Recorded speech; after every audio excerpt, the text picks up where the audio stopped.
징이라고 그랬는데 상고시대부터 19세기 말까지, 다시 말해서 이제 조선시대까지, 뭐 고조선부터 조선시대까지의 시가 작품들을 얘기하고 주로 노래로 형성되는 것이 일반적이었다라고 했는데, 중국이든 한국이든 일본이든 간에 시라고는 장르는 당연히 노래를 얘기하는 게 너무나 당연한 상식이었고, 근데 조선시대가 이제 마무리되고 뭐 개화기, 뭐 대한제국, 혹은 뭐 이제 일제강점기, 뭐 이런 시대들이 오면서 근대로 돌입을 하면서 새로운 형태를 가진 그런 시에 도전하는 사람이 하나 생겼는데, 그게 바로 최남선이라는 사람이었어.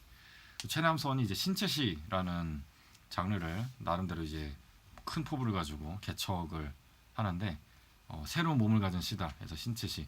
그래서 해에게서 소년에게라는 작품을 쓰는데, 그 해에게서 소년에게는 이 해자가 어떤 해자인 것 같아? 태양? 태양이 아니라 바다 해자. 그래서 바다가 이제 소년에게 얘기를 하는 거고, 그 소년은 최남선 자기 자신을 얘기하는 거지. 최남선이 학생 때 쓴 시고, 맞는지 모르겠네. 결국 이 최남선은 나중에 변절을 합니다. 나중에 친일을 하게 되고, 안타까운 현실이지만, 근데 그 신체시가 왜 신체시냐, 새로운 몸을 가진 시냐라고 했을 때, 이전까지 어떤 수천 년 동안 내렸던 시는 다 노래였지만, 특히 이제 시조가 그랬죠. 노래의 형식으로 박자가 맞아야 되기 때문에 글자 수를 맞춰야 됐고, 뭐 아니면은 뭐 시조나 뭐 다른 고려가요나 이런 것들이 가군이 있었어요. 그래서 마디 마디 끝마다 뭐 라임을 맞춰주는, 뭐 글자를 비슷하게 만들어서 라임을 맞춰주는 게 유행이었는데 당연한 거였고, 근데 신체시 같은 경우는 노래를 할 수가 없는 시였어. 보면은 이런 식으로 돼 있지. 써도 되나? 안 되나?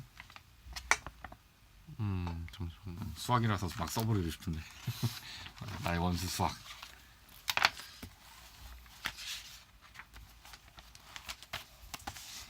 헐, 뒷면을 주다니. 뭐 시가 이렇게 돼 있어요. 튜?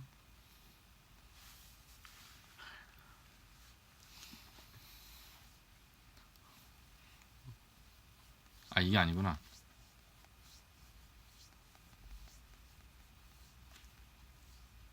뭐 하여튼 이래요. 예. 철서 이거를 읽기도 힘들 뿐더러, 그래서 최남선이 만들었던 신체시는 사실 따지고 보면 한국에서는 물론이고 이제 전 세계적으로 유일무이하게 신체시라는 장르에 있는 작품이 딱 하나가 있는데, 그게 바로 해에게서 소년에게죠. 그다음부터 이제 시가 발전을 더 하기 때문에 이건 하나의 실험적인 형식, 실험적인 장르였고, 다시 보면 알겠지만 뭐 이런 형태로 돼 있어서 정확하진 않을 텐데, 이런 형태로 돼 있어서 노래를 부를 수가 없는 내용, 다시 말해서 눈으로 읽어야 되는 시가 됐던 거죠. 이때부터 이제 눈으로 읽는 시가 발달을 했던 거고, 고전 시가 특성 다시 보면은 주로 서정적인 성격의 두드러지나 향유된 맥락에 따라 교술적인 성격을 지닌 것도 있다. 교술적인 뭘까? 교훈을 가르친다는 얘기. 교훈을 설명한다는, 가르침을 설명하는 얘기. 소수라는 거고. 뭐 서정적이든 뭐 교술적이든 이거는 오늘날에도 동일한 것 같아요. 뭐 어떤 삶의 자세를, 뭐 철학적인 내용을 당장 가르친다든가, 뭐 이매진 이런 노래가 있죠. 그리고 서정적인 성격, 이거는 뭐 앞으로도 계속 나올 것 같아요. 서정적인 내용은 만났다 헤어지고 깨지고 자연을 보면서 아름답다 얘기하고, 뭐 여행을 떠나고 이러고. 현대시에 비해 운율이 분명하게 드러나고 관습적으로 굳어진 상징어들이 자주 사용된다. 다시 말해서 공부를 어떻게 되냐면은, 관습적으로 굳어진 상징어들, 이것들을 외우면은 편해. 고전 시가를 공부할 때 이거 무슨 말인지 모르겠다 그러면은 외우면 돼. 너무 많지 않아요? 많지 않아. 생각보다 많지 않아. 화학의 원소기 외우는 것보다 훨씬 적어. 외우다 보면은 이게 쉬워져. 점점. 왜냐면 현대시 같은 경우는, 현대문학 같은 경우는 오늘날 우리 말로 썼기 때문에 읽으면서 그대로 이해가 가능한데, 최소한 말이라도 알아들 수가 있는데, 고전 시가는 오늘날에 쓰지 않는 말들, 혹은 뭐 한자어, 혹은 뭐 훈차훈차 나눠가지고 그런 뭐 이두나 이런 향찰, 뭐 향찰에 쓰는 뭐 그런 언어들을 쓰기 때문에 오늘날의 언어 개념으로는 알아보기가 어렵습니다. 그래서 외우는 게 편해 사실. 근데 외우면은 쉬워진다. 외우는 게 너무 많지 않냐? 안 그렇다는 거야. 실제로 양이 그렇게 많지가 않아. 고전 시간은. 관습적 구도전 상징어들이 자주 사용되기 때문에 몇 가지 상징어만 알면은 다른 작품에 나오는 똑같은 단어가 있다. 그럼 그거 그대로 받아들이면 돼. 그대로 이해하면 된다. 한 번 외워두면은 계속 우려먹을 수가 있다는 거지. 써먹을 수가 있다는 거고. 여튼 그래. 고전 시간은 이런 식으로 공부를 하면 되고, 뭐 갈래굽은 나와 있고, 뭐 고대 가요가 뭐다, 향가 뭐다 이런 거 있는데, 당연히 이 정도는 알아둬야 됩니다. 사실 이제 뭐 특성과 전개 이렇게 나와 있는데 문제집에 나와 있는 이 앞부분 개요 부분, 이거는 외우는 게 제일 좋아. 모든 국어의 부분, 사회 과목이 특히 더 그렇고. 고대 가요는 이제 삼국시대 나 뭐 그런 거죠. 고조선, 뭐 고구려 뭐 이렇게 내용 대체로 짧고 간결하고 소박한 민요의 모습일 것으로 짐작한다는 거죠. 예. 짧은 건 맞아요. 민요가 뭐 어떤 건지 모르겠는데 짧은 건 맞고. 네. 어이구 부활절이라고 또 달걀을. 이건 제가 집에서 구운난 해봤는데요. 네. 출출하시면 계란 좀 아이고 드셔보시고. 감사합니다. 네. 음료수는 지금 이 상황이 다 녹음이 되고 있는데 그래서 상당한 수의 작품이 있었을 것으로 추정되나 기록이 안 기로 굳이. 어이구 감사합니다. 오늘 이렇게 먹은 게 이게 뭐냐 이렇게.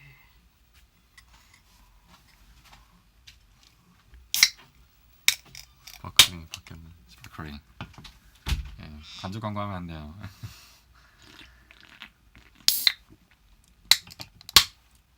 되게 소심하게 단다. 기록이 한개, 구지가, 공무도화가, 황조가 극히 소수의 작품에 대해서만 그 내용을 구체적으로 알 수가 있다라고 하는데, 구지가 뭐 거부가 머리를 내놓아라, 그렇지 않으면 구워먹으리 이렇게 돼 있고, 공무도화가 니마 그 강을 건너지 마오. 얼마 전에 그 데이트를 쳤던 독립영화가 있죠. 저도 그 영화를 봤는데 참 그 할머니가 할아버지 무덤 앞에서 이렇게 통곡을 하고 오열하는 모습이 참 가슴이 아프더라고요. 서로 많이 수십 년 동안 아끼던 부부였는데 그 할머니 할아버지의 또 그 자녀들이 또 서로 뭐 재산이다 뭐다 해가지고 싸우고, 하여튼 뭐 가관이었습니다. 황조가 펄펄하는 적개꼬리, 암수서로 정다운데 외로울사 이내 몸은 돌아갈 거. 이게 시의 다예요. 굉장히 짧지. 그러니까 외울 수 있는 시들이 있는데 아까도 구지가도 외웠었고 공무도가도 충분히 외울 수 있는 그런 짧은 시인데, 이 고대가요 같은 경우는 배경설을 알아두면 굉장히 편합니다. 배경설을 알아두면 되고, 만약에 이 고대가요가 수능이나 모의고사에 나온다 그러면은 잘못겠습니다. 굉장히 쉽기 때문에 내용도 짧고 배경설을 알면은 금방 되고. 뭐 전래동화처럼 굉장히 재밌어요. 그다음에 향가 별로 재밌어하는 표정이 아닌데 지금 한편 학생이. 향가는 신라시대, 이제 통일신라라고 생각하면 되고, 또 고려 중엽까지 향유되었던 서정적 시각에 관해서 향찰로 기록되었다.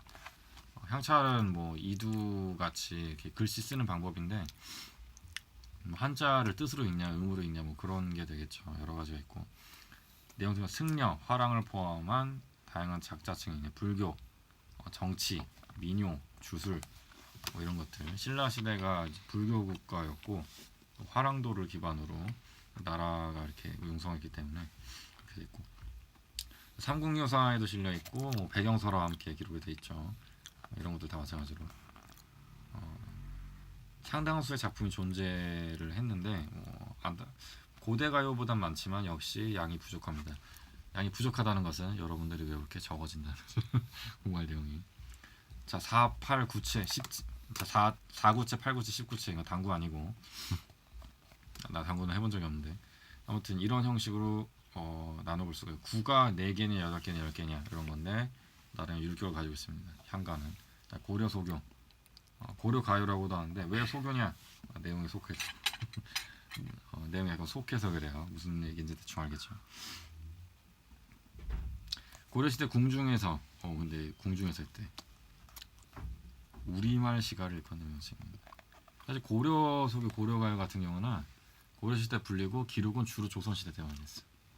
그러니까 조선시대 때 고려 때 불렸던 노래들을 이게 한글로 아니면 한자로 기록했던 게 많고 고려사 악학기만 시용하고 악장가사 이번에 내 옛날에 다 외웠던 건데 노래로 다른 노래 가사를 이 책 이름으로 붙여가지고 외웠었던 기억이 나는데 아까 얘기했듯이 조선시대 기록을 통해서 전해내고 민요, 무가, 개인 창작 등 다양한 기원을 가지고 있습니다. 자, 몇몇의 작품에서 여음이 적극적으로 활용되고 분장체 형식을 취하는 모습이 나타나고 있으나 전체적으로 일관의 형식을 갖춘 것은 아니다라고 돼 있는데 여음이 뭔지 분장체가 뭔지 이거는 내용을 보면서 알아보도록 하고 여러 작품에서 여성 화자가 등장하며 진솔한 감정을 가감없이 드러내는 모습을 보인다. 다시 말해서 19금적인 요소가 상당히 많습니다. 조선시대 때 그나마 편집한 거고 그러니까 조선시대 때 어떤 그 점잖은 성미학이 퍼지는 상황에서 고려가요를 이렇게 받아 적어야 되는데 내용이 너무 속한 거야. 고려 저속해서 한마디로 속물적이어서 이런 표현이 좀 많은지 모르겠지만 그래서 편집을 하거나 혹은 기록을 안 하거나 이렇게 빼거나 배제하거나 그렇게 해서 내려오는 내용이 있어요. 그럼에도 불구하고 내용이 속해. 남아있는 것도 여러 작품에서 여성 화자가 등장을 하는데 조선시대가 남성 화자가 좀 대부분이었던 것에 반해서 여성 화자가 그런 얘기 있잖아요. 고려 시대에는 남녀가 평등했다 혹은 여성의 지위가 더 높았다 뭐 이런 얘기가 있죠. 근데 이제 조선 시대가 되면서 그게 좀 많이 무너졌다고 하는데 아무튼 경기체가 또 고려에서 나온 건데 고려 후기 경기도랑은 그다지 상관이 없고 웃었어. 이런 아재 개그 웃다니 감성이 나랑 비슷한 것 같아. 작품 안에 경기 어떠하니 있고 라는 구절이 반복되는 데서 비롯된 명식으로 경기 하여가라고도 한다. 경기 어떠하니고 이게 그 후렴구 같은 건데 아니면은 뭐 중간중간 껴넣는 뭐 오예 뭐 이런 건데 뭐 뜻은 그렇진 않겠지만 어쨌든 그래서 경기체가라는 이름이 붙었고 다시 말해서 뭐다 경기 어떠하니고가 있다면 경기체가다. 자 이렇게 생각하면 되고 특성은 이렇습니다. 자 사대부들의 생활과 의식을 담고 있다. 고려 후기 사대부 누가 생각나니까 정노전 이런 사람들 승려들의 작품도 발견이 되긴 하고 육행 제일 중요한 건 이거야. 앞에 사행과 뒤 이행을 전대절과 후소절을 지칭한다. 사실 이제 뭐 문제 풀 때 이런 거 안 하거든요. 그냥 요거를 보는 게 낫지. 육행으로 돼 있다. 앞에 사행 있고 뒤에 두 행이 약간 좀 마무리하는 후렴 같다. 그러면은 경기체가라고 생각하면 되고 사대부적 특성이 많이 반영돼 있으니까 조선 시대 느낌, 육룡이 나르샤 느낌이라고 생각하면 돼요.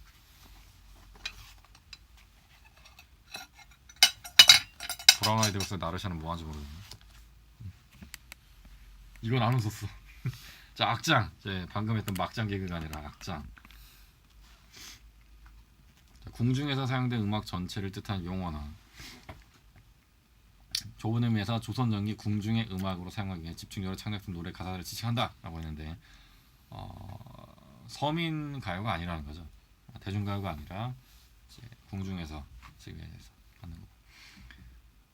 내용 및 특성 궁중의 연애 사용 목적을 제시하고 조선의 건국과 임금을 찬양하는 내용을 주로 이루고 있다. 바로 용비어천가 나오죠. 예. 원인 청강제목 등 뛰어난 문학성을 보여주는 작품도 있다. 의례적인 성격 그러니까 내용이 별로라는 얘기죠.